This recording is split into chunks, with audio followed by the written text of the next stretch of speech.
professeur Schirman de l'Université de Strasbourg, n'a pas pu être ici parce que demain matin à 8 heures, il doit être à Paris pour une réunion très importante. Et alors, il nous a envoyé sa relation, mais je vais seulement dire quelques passages de sa relation. Et il était dédié à la participation des composants allemands au Congrès. Avec son nom Schirman, il est français, mais le nom c'est aussi allemand parce que l'Alsace et la Lorraine, comme vous savez, c'était le problème de l'époque. Alors, il disait, avec beaucoup de courage et de lucidité, avec des propositions originales parfois, les 5 délégués des pays germaniques apportèrent une contribution majeure au débat des congrès de Genève.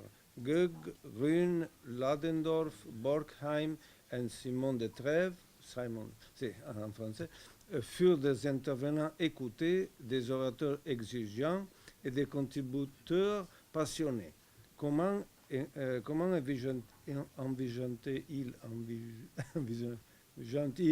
la structuration politique et les relations internationales? Quels sont les contenus d'une politique de pacification? Où voit-il les obstacles? Bien, alors, si point d'accord il y a entre les 5 délégués allemandes, c'est sur la nécessité de la constitution des États-Unis d'Europe. Cette idée d'une entité européenne est présente chez tous les délégués, certains évoquant même l'analogie entre ces États-Unis et l'ancienne organisation du Reich allemand sous forme de Saint-Empire ou de confédération germanique. En tout cas, en tout état de cause, les passés allemands plaident en faveur d'une organisation confédérale européenne. Ces États-Unis d'Europe seront nécessairement fédéraux. Alors, la tradition, c'était la confédération allemande, mais les États-Unis doivent être fédéraux. L'État fédéral européen n'est peut-être qu'une république aux yeux des délégués allemands.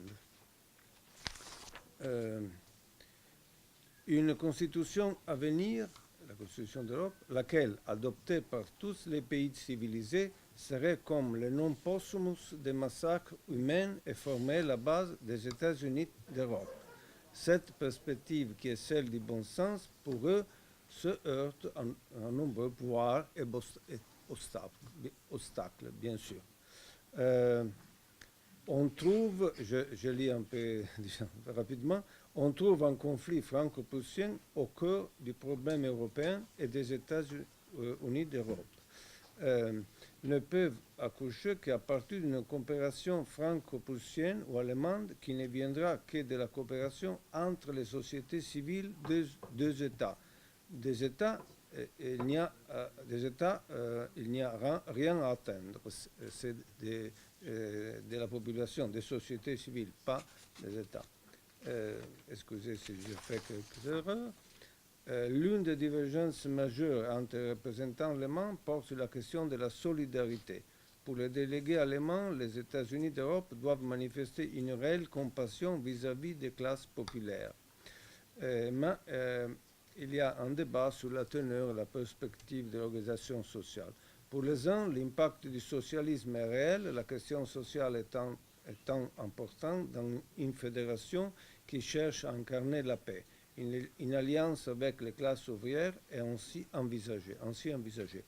Pour d'autres, enfin, l'économie des marchés est essentielle. Il n'y a pas à restreindre la liberté de commerce. Il y a des diversités, mais l'unité sur la question de l'unité de l'Europe et les États-Unis d'Europe.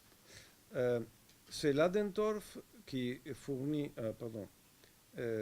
sur le problème de l'organisation, c'est Ladendorf qui fournit la perspective la plus élaborée en la matière, là où les autres délégués allemands évoquent des généralités. Pour les délégués allemands, la résolution finale doit clairement dénoncer l'effort monarchique des gouvernements et appeler de ce vœu une confédération de libres démocraties composant les États-Unis d'Europe. Je m'arrête ici, mais comme vous voyez, c'est une contribution très importante.